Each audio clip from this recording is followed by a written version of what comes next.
Estamos no concelho de Vila Nova de Paiva, é o segundo monumento que visitamos no âmbito destes programas no concelho de Vila Nova de Paiva, mais concretamente na freguesia de Pendilho, portanto muito próximo da freguesia de Pendilho. Quem conhece a pré-história da região sabe que todo este território é muito rico neste tipo de vestígios. E estamos precisamente junto a um dos dólmenes que tem uma narrativa mais singular de todo o megalitismo nacional e até europeu. Eu neste momento encontro-me na zona do átrio, na zona que era aberta à comunidade deste monumento, que é forrada a pedras e, portanto, era uma zona que estava aberta à comunidade e aos rituais e que já vimos, fossem em Antelas, fossem na Anta da Arquinha da Moura, vimos já, e portanto é para as pessoas terem uma ideia de que estes espaços são muito e portanto são tão importantes como os espaços interiores dos monumentos megalíticos. Isto aqui porque precisamente este monumento foi escavado entre 1993 e 1995 pelo professor Domingos Cruz, que teve uma vasta equipe a apoiá-lo nos seus estudos, porque quando os arqueólogos chegaram a este monumento, perceberam e encontraram-se perante um facto um bocadinho estranho e diferente do que era habitual. E antes de irmos ao interior do monumento, vamos então aqui ver o que é que apareceu de estranho que os arqueólogos não conseguiam perceber o que era. Venham comigo.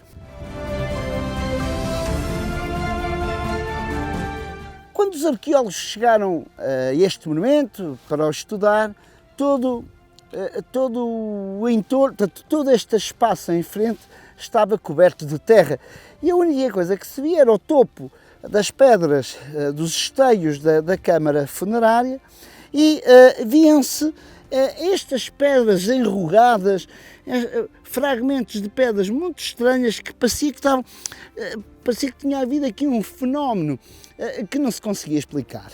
E a verdade é que depois de estudos feitos mineralógicos, aliás, vê-se em alguns esteios, vêem-se os carotes, portanto os buracos feitos nos próprios esteios para se fazerem análises, feitas por geólogos como o João Manuel Abrunhosa e o Lopes Sais.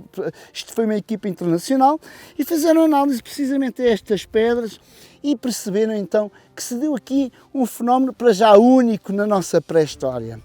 A dado momento, há cerca de 5.600 anos, deu-se aqui um fenómeno muito particular.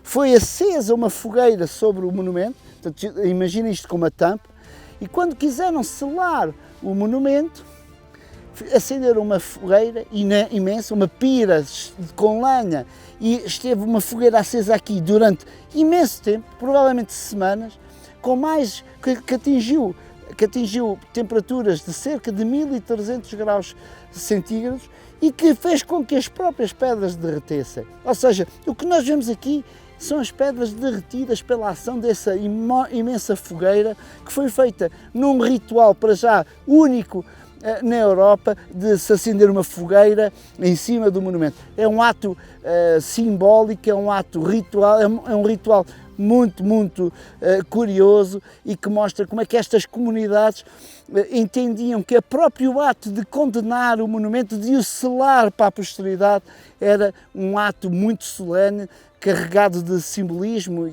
portanto, que acarretava a aglomeração de uma comunidade ou várias comunidades neste propósito comum.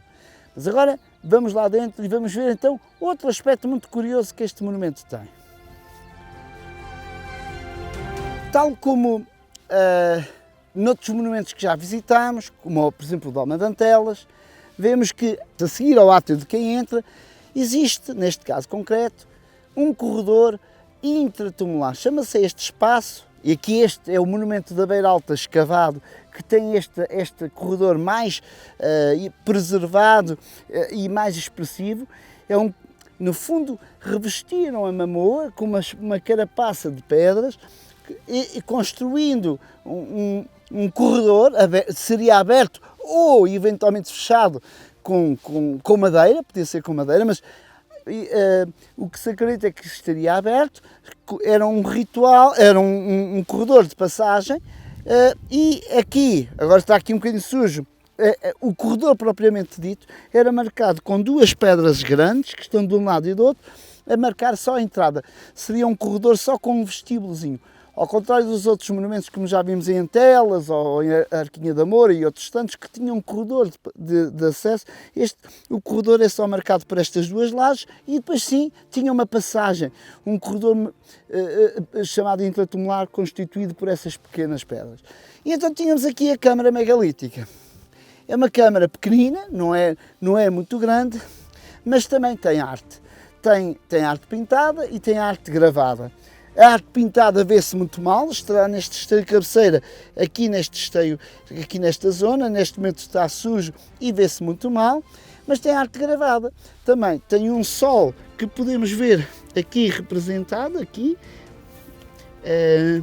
no fundo, tanto nesse esteio como neste, sobretudo aqui neste lateral, é mais visível. Eles utilizam o próprio suporte amarelado e avermelhado do esteio, onde faziam o seu motivo, onde desenhavam o motivo, fazendo uma espécie de bicromático, ou seja, como a superfície era mais vermelha, ao fazerem a gravura, esta ficava mais viva e, portanto, construíram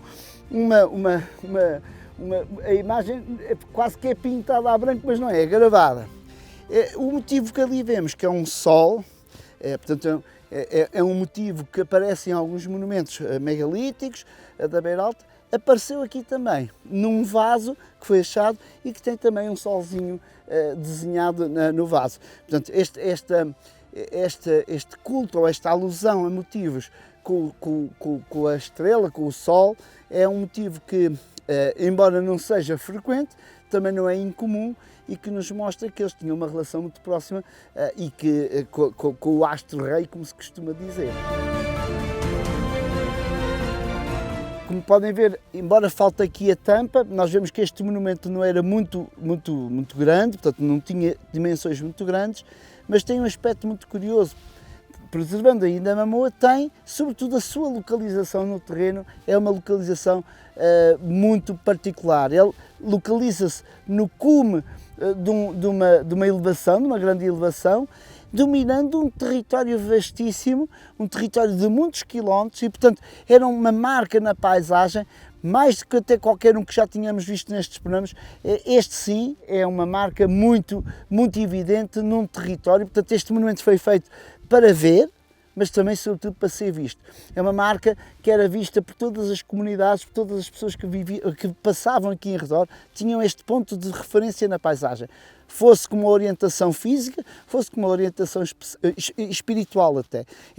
Era isso que eles pretendiam fazer neste período. Mais tarde, na Idade do Bronze, já não procuravam isso. Na maior parte dos monumentos da Idade do Bronze são pequenos monumentos que se disfarçam na paisagem.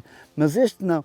Este foi construído de uma forma muito propositada, no cume de uma elevação, para ser visto e para ver também, mas sobretudo para ser visto. Imaginem o efeito cênico da fogueira a arder neste espaço que se veria aqui de todo o entorno de muitos quilómetros de distância.